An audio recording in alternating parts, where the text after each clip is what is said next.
I don't want people in my house, especially when they're going to be stealing my stuff, like sometimes can happen on realms or servers of any kind. This is a pretty cool thing you can use to keep your buildings a bit more secure, and if I just go over to this dropper and put an item in there, hit the button, well, nothing happens, because that's the wrong item. If I wanted to get inside, I have to put in my special key card, which in this case is a piece of paper renamed to subscribe to Joe Stuff. That'll have to be the exact name and the exact item to make it work. So if I hit the button, I can now gain access to the inside of this secret little base. And if I wait just a second, then out pops the paper, so I can get it again on the inside without having to rush and retrieve it from the dropper before the door closes. And I've also got a pressure plate so I can get out again easily. But it's just a really fun little system. I could just play with this all day and go round and round, just playing with it. It's just really fun. But also the redstone's really simple, so if we go around here, we can see that it does use quite a few hoppers, but that's just to reroute the items around into the dropper because of all this stuff's kind of in the way. But it's pretty simple. It's just an item filter, very similar to the one I made in my last video. Just running underneath here, going into an iron door down there. And this system right here detects if anything's inside this hopper, and then if there is, after a little delay, it just ejects it out of the dropper right there. And that's about it right there. So I'm going to go ahead and show you how to build this thing. So these are all the items you're going to need to construct this thing. Not too much, as you can see here, just a few simple redstone components along with some renamed papers. You'll need 23 renamed papers they don't technically have to be renamed, but it'll definitely add more security if you rename them using an anvil. Alright, so if we get started with this thing, just start by placing down a dropper.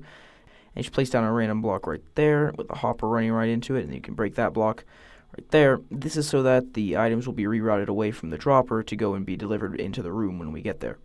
You can also go ahead and place a button on the outside of that if you want to. And then what we're going to need is take a comparator output right here. We're just making a simple item filter. Run that around like that. Put some redstone dust right there. And then you're just going to bust the bottom block out right there and place a redstone torch to lock the hopper. And that's about the whole item filter completed there.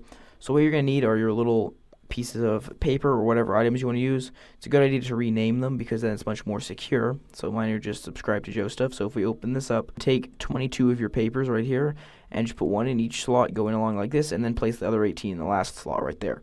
So there should be 18 and then one in each of all the other ones like that. And this is the item filter part of this completed. So you can see if we put our piece of paper in, we should get a redstone output right there when I hit the button. Then you can see, there we go, we get it. But we get it constantly because there's actually nowhere for those papers to go. So it stacks up to 19 in there. But that'll be fixed soon. But first of all, we're going to go ahead and just place in just a little bit of a wall right along here.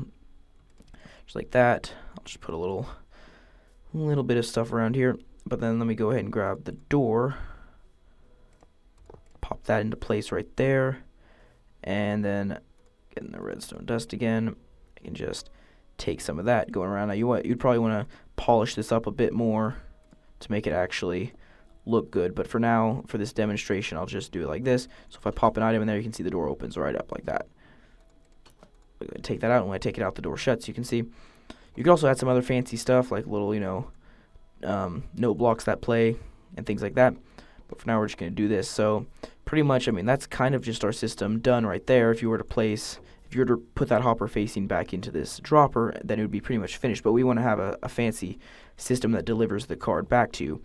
So if we go around here, I'm going to place my dropper just about right there, and I can put a little bit of a wall just to make this look a little bit nicer or something.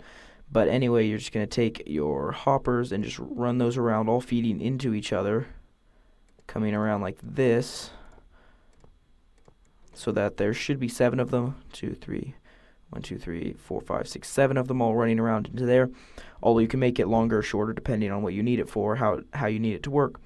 But pretty much now we have a little system to bring the item around. But pretty much now, to make it so that this will trigger at the right time, I'm just going to use a comparator right here to see how many items are in that. And then I'm just going to take redstone repeater right after that. I'll put dust around here. And then I'm going to put another repeater to block it from connecting with that. And then we can just open that up to probably just a couple, 3 ticks or something is probably fine. Just so that as soon as an item comes into this hopper, it will detect that and launch it out. Just a flash of a second later, it'll just eject that right out into the room. So pretty much now, let's just try this real quick. I'm just going to take my paper, put it in there, The door opens. If we wait just a second, we should see that our paper comes right out. So it does take just a second to come around, but after it does, then it'll just pop right out into the room. So that's a pretty cool system right there. And of course, this is kind of just a bare bones example. I could take down all this other stuff. Of course, it doesn't really look much like a room anymore with all this like this, but we can definitely see that it works just fine. So that opens up. That hopper will travel through all the hoppers, and out pops the paper. I mean, it's just a really fun little thing I could just keep going around with this thing all day. And so that is how you build a keycard door in Minecraft. And I will see you next time on Joe Stuff.